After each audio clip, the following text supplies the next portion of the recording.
Good morning, Decluttering Club. I'm here at the airport. And I'm here with my friend Ashley.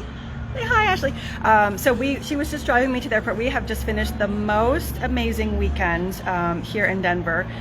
We're going to talk to you today about why your brain might be telling you that decluttering isn't working.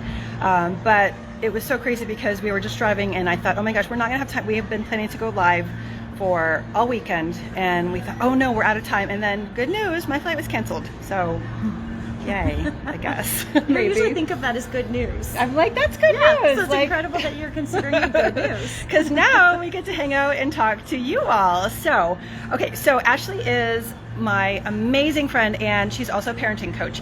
And so you were talking to me about why you have this really fun idea that our brains are conspiracy theorists. Yep. Yeah, okay, so talk about that. Okay, so we get this idea in our head, and then just like a conspiracy, we can look at other things, and even if they don't support that, our brain will use them as evidence to prove that conspiracy. So the example that I was sharing with Sarah when it comes to my teenage daughters is that I'll get something in my head, such as they are disrespectful. They're acting like disrespectful teens. They're disrespectful, because teenagers are. They just are, right? And that becomes my conspiracy, and then everything that comes up later proves that conspiracy true. So for example, there was an example a few months ago where I had asked my daughters, I want my laundry baskets back. I'd like you to have all your laundry folded in my laundry baskets back by Wednesday morning, please. That sounds reasonable. Right. And I went in. Children, finish the laundry, put away your laundry. Right. You gave them time, you told them when. I set my expectations. Totally reasonable, right? Yeah. And I went in their rooms Wednesday afternoon and there's their laundry sitting there. And immediately I'm like, my brain offered me. Not folded.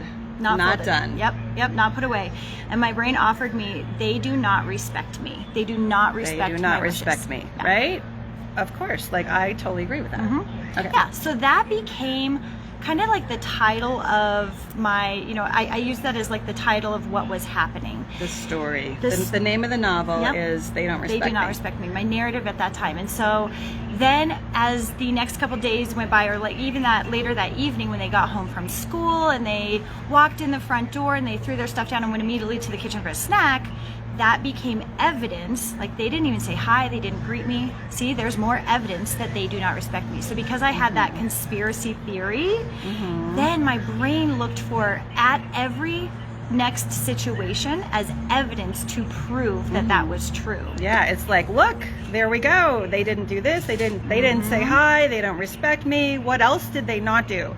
Right? It all fits into this wonderful book that everybody wants to read. They don't respect me. Yeah, and if I wasn't operating out of that thought initially, I may have seen it as they walked in the door and they're hungry, as opposed to they don't respect me. But because I was operating from that paradigm, from that filter, it all became evidence to prove that that was true. Which is just not a nice place to be. And then what happens when you think they don't respect me? Then what do you do? And well, first of all, it feels terrible. I think I start questioning everything about myself as a mom, and it just doesn't feel good to me. And I show up differently. So I show up, I might be a little bit angry or irritable with them. I might speak to them harshly, as opposed to welcoming them home from school and saying, hey, do you need something to eat? It completely impacts how I show up as a mom. Right. And then maybe we don't respect them. That turns out to be the result. We don't act respectfully. Turns out we don't respect them, and then they do more of the same.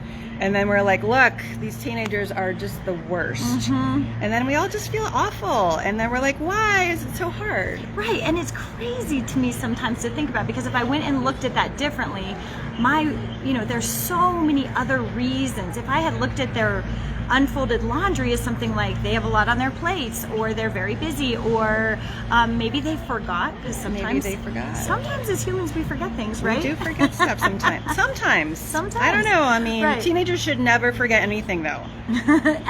Ever. They should be perfect. So if I had looked at that differently, then the next event, them walking in the door after school and going straight to a snack, would not have hit me the same way, and then I would show up differently. Totally. And so let's bring this full circle. Yep. The whole reason we want to explain this to you is because this is what we do with our stuff, right? The title of your novel may be This Isn't Working. I'm not moving fast enough. My house isn't clean enough. And then we go and find all the conspiracy evidence that this is true, right? You may have heard me talk before about confirmation bias, right? Your brain is going to prove your thought true. So whatever your thought is, your brain is going to help you out and be super helpful and find evidence that it is true. And so if you are thinking this isn't working, then guess what? It's not going to work. So what's the answer? How do we make it work? Well, we pick a new thought. And this is so powerful, right? And so maybe your thought, maybe you're like, well, I can't believe that it's working because I can see it's not. Well, maybe you don't do that, but maybe you pick something different, like I'm working on it, right? You all your members are like, I'm working on it, honey. Maybe that's your thought. And then you're like, yes, because I did this and I did this and I did this. And then your brain is going to freak out and go, but it's not working. And look at all the other things you haven't done. And you're like, I know, it's fine. Your opinion is noted. And then you keep just reading the story that you want to read. So don't read the story that it's not working or that my teens are disrespectful, because that's not a fun story to read, right? Nobody wants that story. So if that's where you are, put that book down, let it go for a little bit and pick a different one, right? I love that so much. And it does take that awareness, because our brains offer us those thoughts as complete facts. This is clearly not working, and here's all the evidence. It sounds like a fact. It's just true, but maybe it's not. And it's tough sometimes to come up with that awareness, like, oh, I'm operating out of this story. This is not working, or this conspiracy. So I love that you're bringing about that awareness. And then realizing that's not a fact. I can change my thought about it, and it's going to change how I show up. And who cares if it's true? It's not useful. Who cares? So let it go, right? Okay, so if you all need help with parenting, you have to come and visit Ashley and come and check her out. She's on Instagram. We shared a link with this video. I'll drop another link when we're done here. She is amazing. You got to go check her out. Tell her I said hi. And so look out for all your own conspiracies, the good ones, the ones we want to believe and perpetuate in our lives, because there could be good ones, right? All right. That's what we have for you today. Thank you all for being here. Take care. Thank you. Bye. Bye.